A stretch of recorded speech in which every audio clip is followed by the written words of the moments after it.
didn't sleep the rest of that night. I was just rolling around mostly, wondering, what had really happened here and what this could be. Pilots, if they have one thing that's possibly I don't know, you could say it was a fault, but we are sort of mandated into becoming perfectionists, and that we lead sort of a black and white type existence in the cockpit of an airplane. Either things work or they don't work, and there's a reason for everything to function. Well, most of the night I was sitting there thinking, there's got to be a reasonable explanation for all this, and so I was certainly bothered, but I never felt there were any strange physical manifestations or anything that were related to this, as I have heard other people talk about. I would say I was pretty much normal, other than, obviously disturbed. Certainly. What is the protocol for a pilot who sees a UFO or believes he sees a UFO? Well, I would say there's not any,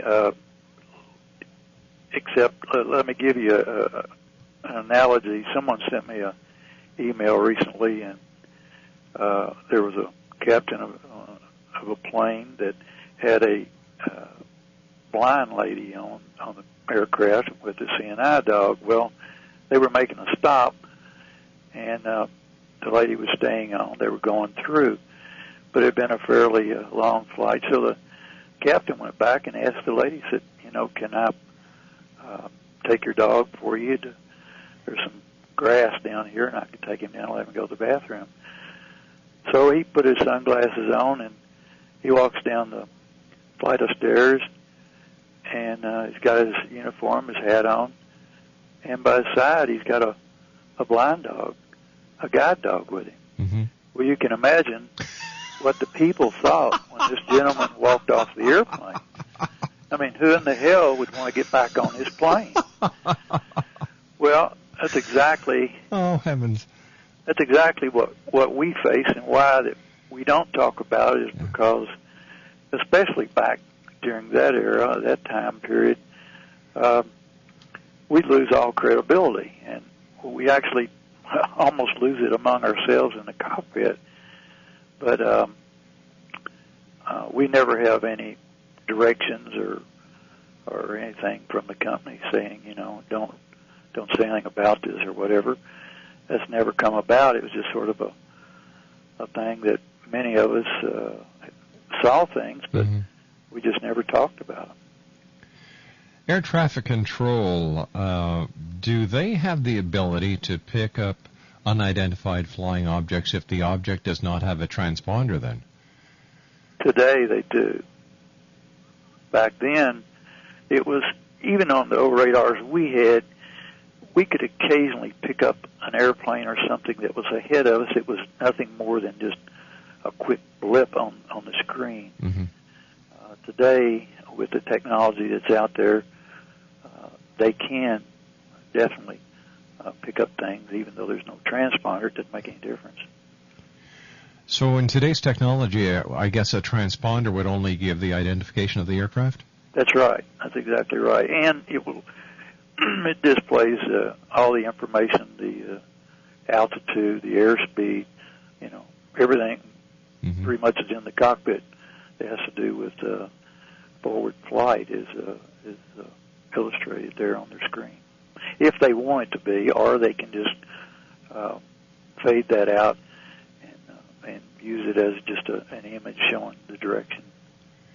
I've seen there's a computer... there is a website that shows all the aircraft in the sky at any given time.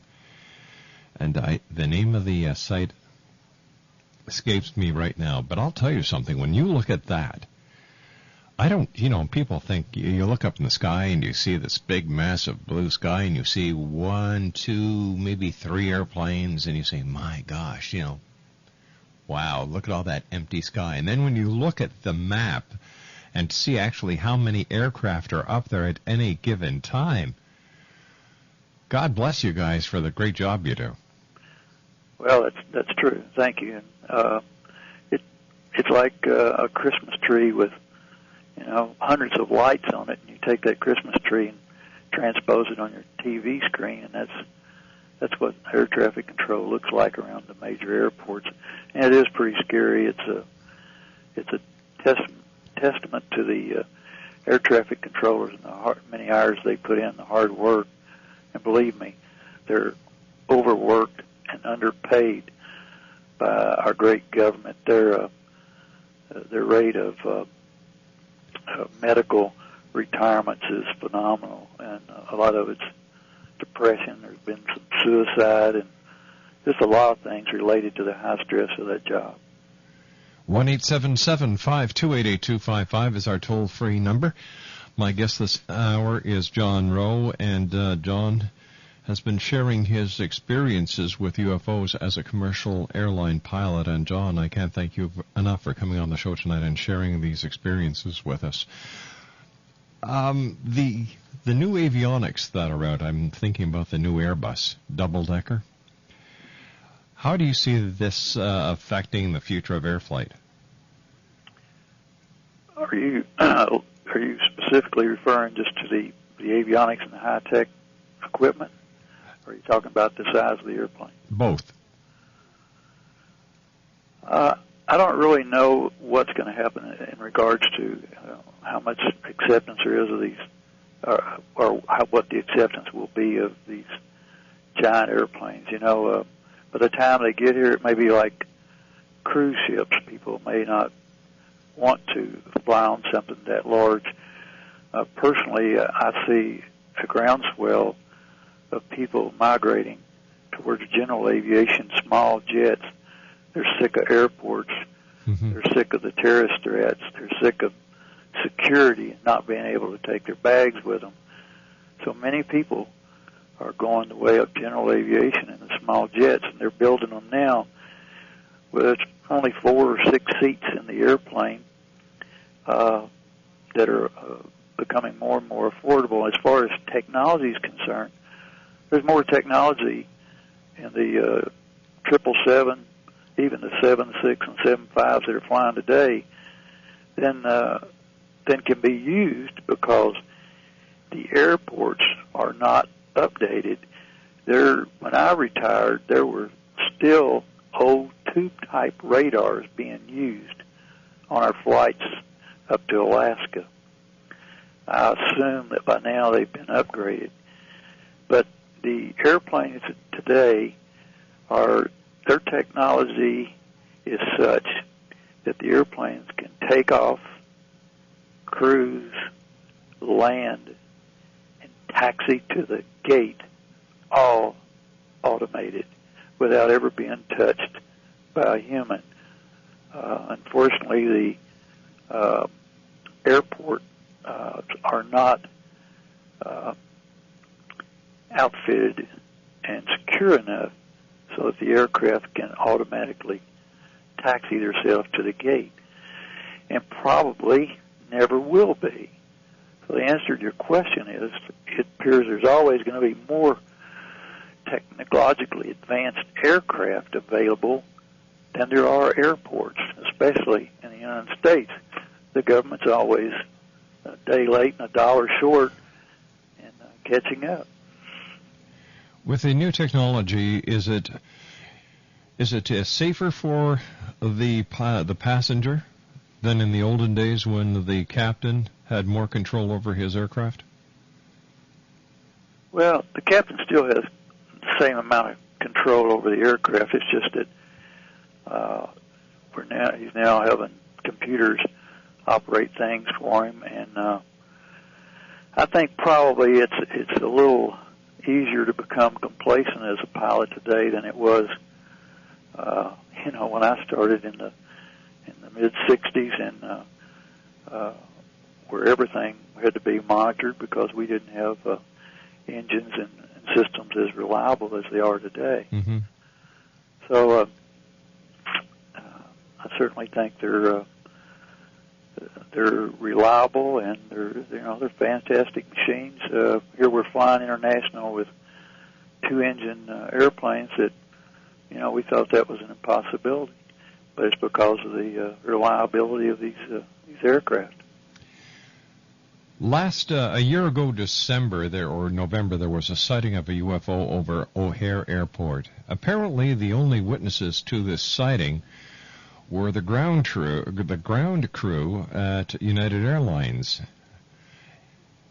Is it possible that an airport as busy as O'Hare, and I believe it's either the busiest or the second busiest airport in the United States, that a UFO could actually go undetected or unobserved by the majority of people in an airport except for 12 members of a ground crew? I guess it would depend on the size of how prominent the UFO was and how busy things were at that time. Because at Atlanta or Chicago, which Atlanta's number one, busiest, these guys don't have time to do anything other than their designated job. They're looking out the windows in a specific direction to watch airplanes taxiing, taking off, and landing, and going to the gate, making sure that everybody's doing what they're supposed to do. So, everybody could be tied up to the point where if something's out there in a particular piece of airspace, they may not have seen it.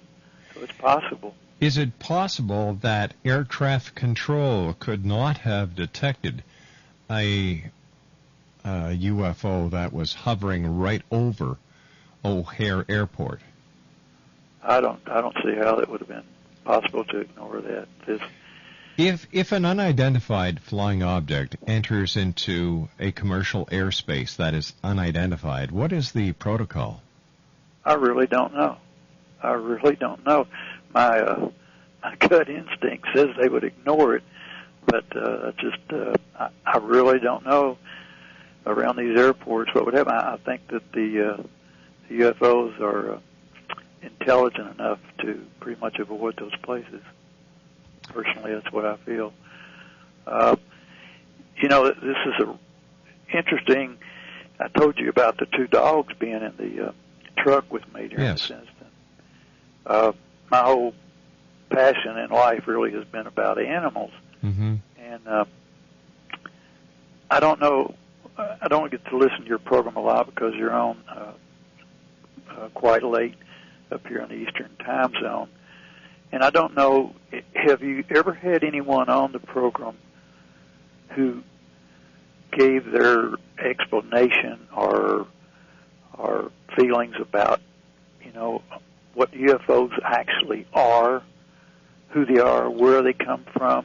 I'd like to get that from you when we come back from this commercial break. Okay. John Rose, our very special guest. And again, John, thank you very much for joining us tonight. Oh, it's my pleasure. John Rowe's website is www.animalnutritionbook.com. And, John, I have to have you back on in the future to talk about animal nutrition. John and I will be back after this commercial break as we continue live and around the world on the Talkstar Radio Network. In the next hour, Cal Core from Cal's Corner, and Jason Lee will be joining us as well. 1-877-528-8255 will be the number to call in. And John Rowe and I will be back on the other side of this break. Don't go away, Exo Nation.